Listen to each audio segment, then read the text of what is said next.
Olá, tudo bem com vocês? Eu espero que sim, né? Pelo menos aqui estamos no inverno, é Nordeste, mas estamos no inverno e o clima está muito gostoso. As noites estão em torno de 23 graus, 22 graus. Pois é, e agora o mês de agosto é o mês que os ventos, né, ficam mais fortes. E aí, vamos falar sobre o tema sogro, sogra, genro, nora. Eu, quando eu fico assim um pouco inquieta para escrever, eu preciso escrever. De repente alguém está precisando, né? Ouvir um pouco acerca desse assunto, não é verdade? Então vamos começar, não é? Eu espero que vocês tenham um bom proveito, sem perca de tempo. Sogro, sogra, você tem? Geralmente tenho escutado e visto falar mais acerca de sogra do que do sogro, independente de nível social ou cultural. São piadas, palavrões, nomes como jararaca, siri dentro de uma lata, praga, peste. Tem até receita com o nome de olho de sogra e brinquedo com o nome língua de sogra. São xingamentos diversos. Tem situação quando esta mora com um casal porque é viúva e por ter tido um único filho ou filha, né? Tem o conhecimento também de casais que nem vieram a casar. Durante o período do noivado, chegaram à conclusão que não iria dar certo por causa da intervenção da ex-futura sogra. E de casais com desentendimentos, tendo como principal motivo a intromissão da sogra na vida deles, sem nem estar morando na mesma casa com eles. Com certeza, isto traz imenso desconforto a quem se depara com situações citadas acima e outros problemas que não citei para não me estender muito. Eu vou citar para vocês 2 exemplos bíblicos que me veio à mente quando estava escrevendo. Ora, tendo Jesus entrado na casa de Pedro, viu a sogra deste de cama e com febre, e tocou-lhe a mão, e a febre a deixou. Então ela se levantou e o servia. Quando Jesus entrou, se deparou com a sogra de Pedro, ele viu que ela estava de cama. Eu acho lindo o Senhor Jesus. Como ele valoriza a mulher. Ele poderia ter entrado na casa de Pedro, ter observado outras coisas e ao mesmo tempo continuar falando com Pedro, né? Mas ele olhou para aquela mulher e como ele é onisciente, sabia que havia um motivo para ela estar de cama. Ela estava com febre. A Bíblia não cita o motivo daquela febre. Nós sabemos que a febre é um alerta, um indicativo da pessoa estar com alguma infecção. Quando Jesus tocou-lhe a mão, a febre a deixou, ou seja, a sogra de Pedro, ela foi curada. E após estar curada, ela não permaneceu na cama, levantou-se e o servia. Então eu vi aqui uma primeira lição nesta mulher, nesta sogra, né? Ela gostava de servir, ou seja, a sogra de Pedro certamente não gostava de ficar sem fazer nada. Era uma sogra que gostava de estar ocupada fazendo alguma coisa. De repente ela já era viúva, né? Por estar morando na casa do seu filho. E a segunda lição é manter-se ocupada. Aquela sogra, ela não queria ficar desocupada, né? Então, manter-se ocupada, porque quem está desocupado está propenso a imaginar e até criar situações que às vezes nem existem, e sim apenas na mente daquela pessoa. Na Bíblia, foi o próprio Senhor Jesus que citou, que diz assim: não julgueis para que não sejais julgados, porque com o juízo com que julgais, sereis julgados, e com a medida com que medis, vos medirão a vós. Naquela medida que a gente julga, a gente também será julgado, né? Esse exemplo aqui é maravilhoso, né? É a carta de Ruth, né? Todo o capítulo, né? É uma carta muito pequena. Se vocês pudessem, tiver um tempinho, dar uma leitura, é rápido. E você não tem como não deixar de ler ele todo, né? Havia fome na terra em que habitava um casal por nome de Elimeleque e Noemi. Estes tinham 2 filhos, Malom e Quilion. Eram efrateus de Belém de Judá. Saíram em busca de um lugar onde pudessem encontrar comida e um local para ali habitar. Chegaram no país de Moabe e ali ficaram. Neste lugar morreu Elimeleque, ficando Noemi com seus 2 filhos. Estes casaram-se com mulheres moabitas. Uma se chamava Orfa e a outra Ruth. Moraram ali quase 10 anos. Seus 2 filhos também morreram naquele lugar, ficando a mulher desamparada dos filhos e de seu marido. Em Moabe, lugar em que estavam morando, Noemi soube que o Senhor havia visitado o seu povo, dando-lhe pão. Então, ela decidiu voltar para a terra de Judá e levantou-se. Então, essa foi a primeira ação de Noemi, não foi ficar prostrada, né? Mas ela procurou agir, saindo do lugar em que estava morando, e com ela as duas noras. Quando estavam caminhando para voltarem à terra de Judá, começa um diálogo entre Noemi e as 2 noras. Noemi fala claramente para elas. Ela amava suas noras, mas não queria ser um impedimento na vida delas e diz: voltem para a casa dos seus pais.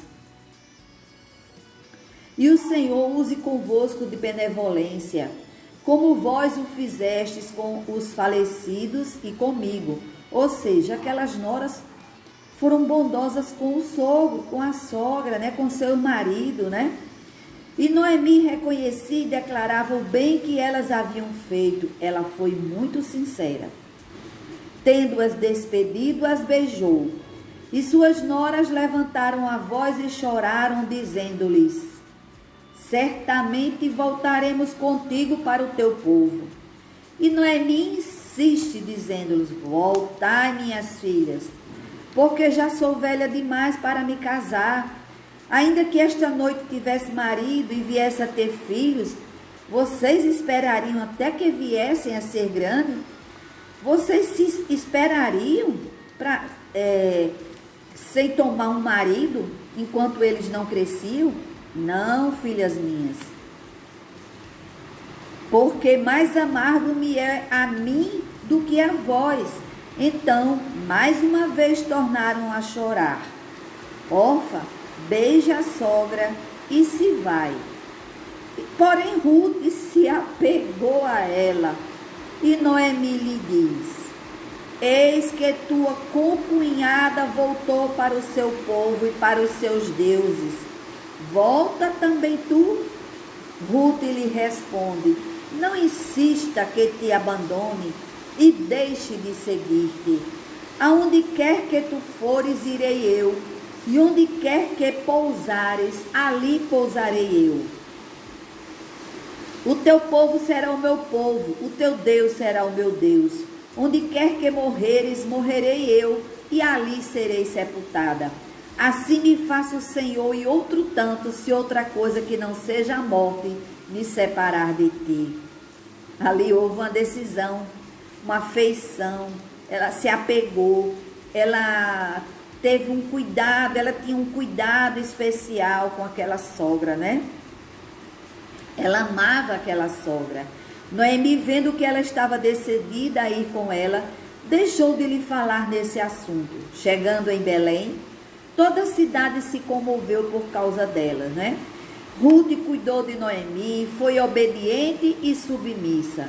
Ruth foi chamada por toda a cidade de mulher virtuosa. Ruth foi abençoada pelos anciãos da cidade, antes de ser recebida como esposa de Boaz, que era parente do falecido marido de Noemi. Os anciãos abençoaram Ruth. O Senhor faça a esta mulher que entra na tua casa como a Raquel e Leia, que juntas edificaram a casa de Israel. Porta-te valorosamente em Efrata, faze-te nome afamado em Belém. E abençoaram a Boaz, dizendo: também seja a tua casa como a casa de Pérez, que Tamar deu a Judá, pela posteridade que o Senhor te der desta moça. Ruth teve um filho com Boaz. Deram-lhe o nome de Obed, que foi o pai de Jessé, pai de Davi, que reinou em Israel 40 anos. As mulheres da cidade disseram a Noemi: bendito seja o Senhor, que não te deixou hoje sem remidor.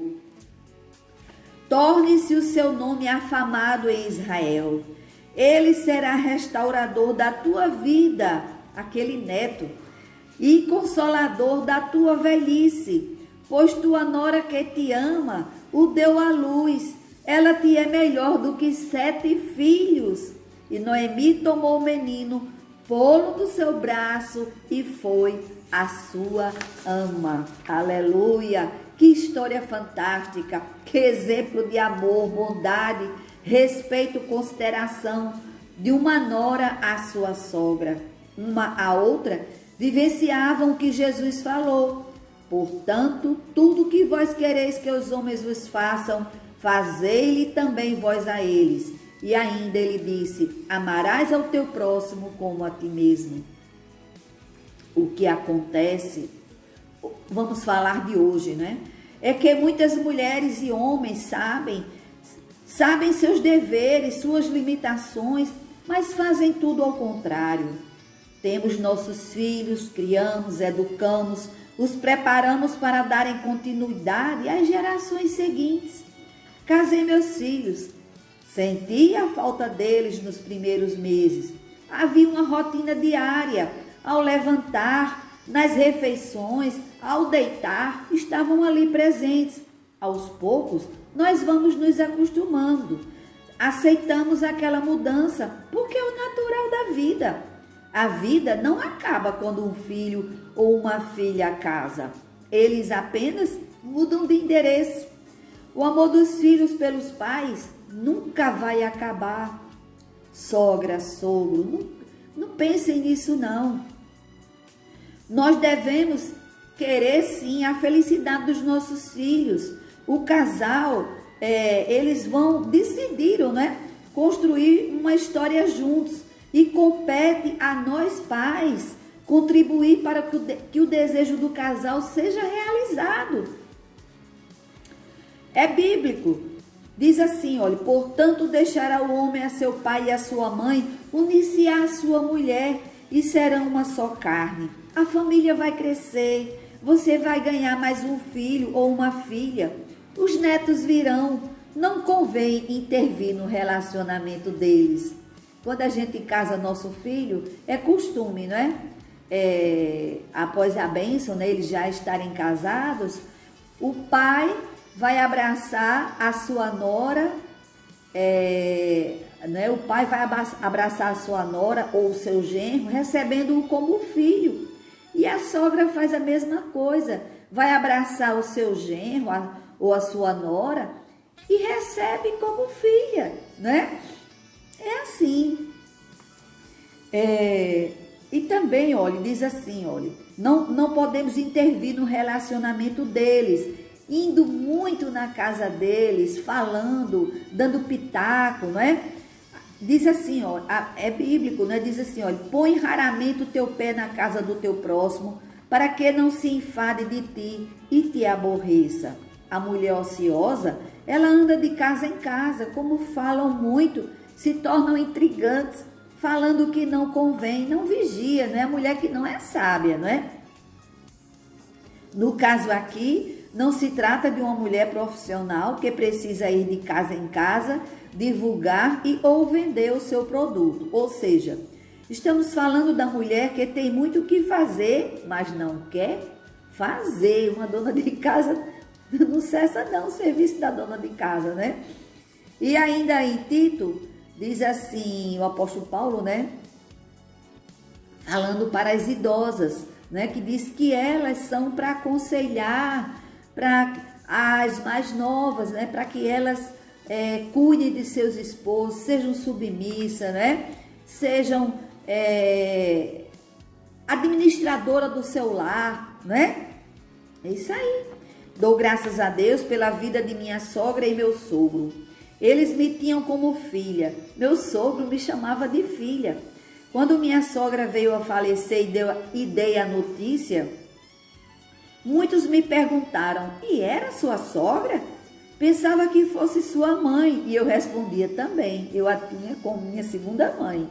Certa vez, minha mãe esteve na minha casa e eu da cozinha escutei quando ela falou para minha sogra: quero lhe agradecer por cuidar tão bem de minha filha. A senhora tem tratado como uma mãe. Eu achei muito lindo e era verdade.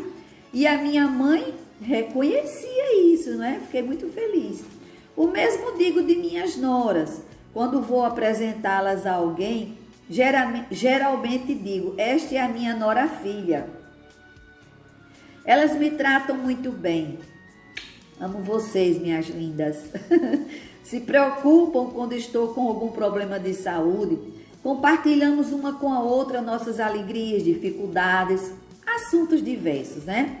Se você, nora ou genro, tem alguma dificuldade no relacionamento com a sua sogra, seu sogro, né? Vou te dar alguns conselhos. Primeiro, se na época do namoro ou noivado você percebe que sua futura sogra, seu futuro sogro não larga o teu pé, vive te perturbando, é um caso a pensar. Se conversando com ela ou com ele não chegaram a um acordo, tudo indica que a perturbação vai continuar após o teu casamento. Ou seja, você já casa levando um problema para a sua vida, talvez até diária. Não é obrigado a namorada ou namorado ter o mesmo temperamento dos pais, mas nós sabemos que a genética é muito forte. Na época do namoro é tempo que se conhece a família um do outro.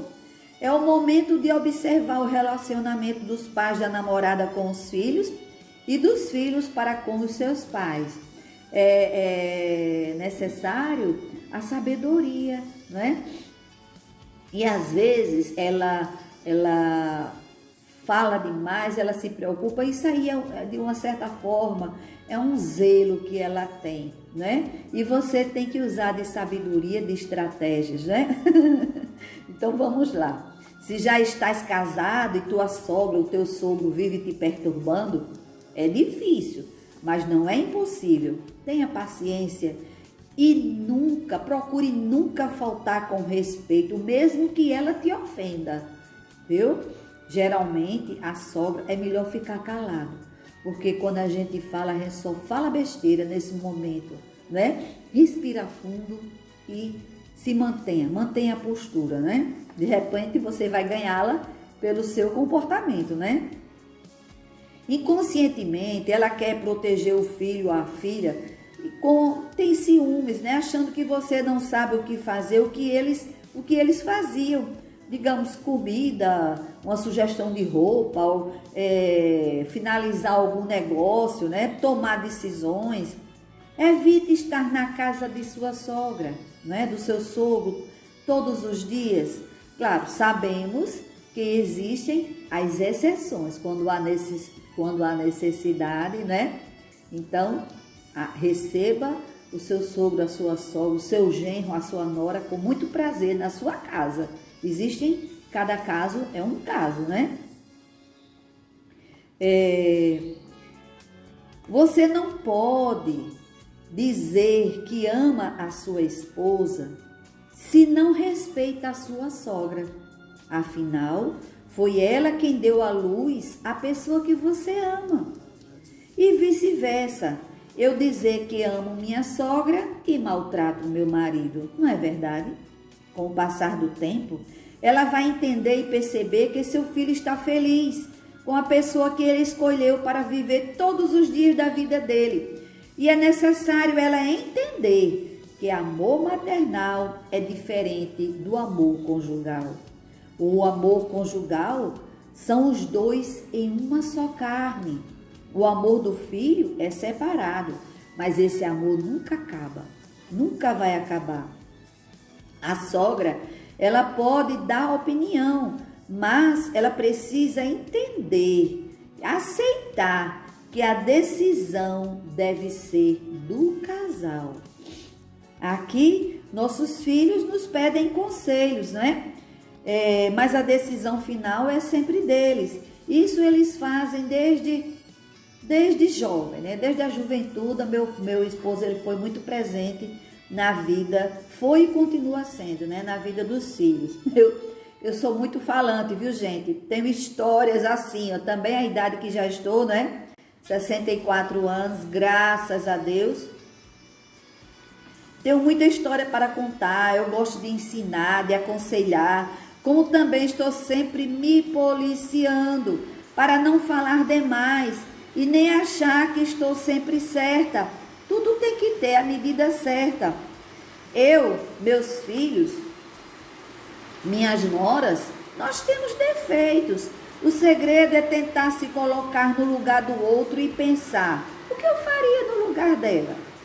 Olhar para aquela pessoa e pensar como é ou como foi o casamento daquela sogra. Olha, me veio aqui agora essa ideia, dá uma de jornalista, mas assim, sem desrespeitar, sem, assim, uma coisa bem natural.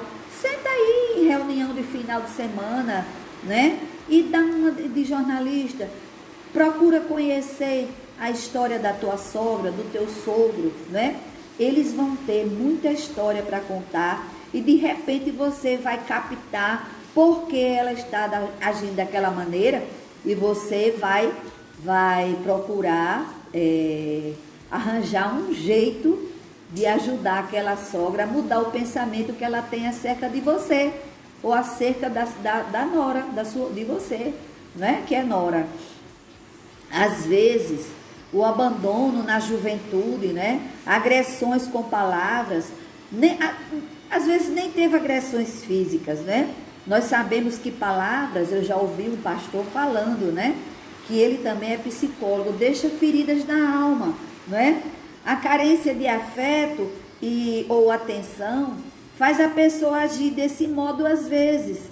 Eu acredito que é possível genro, sogra viver em harmonia. Você crê? Respeito é fundamental. Eu acredito que podemos viver em paz, sim. Deus te abençoe em nome de Jesus. Tchau, até a próxima, se Deus quiser.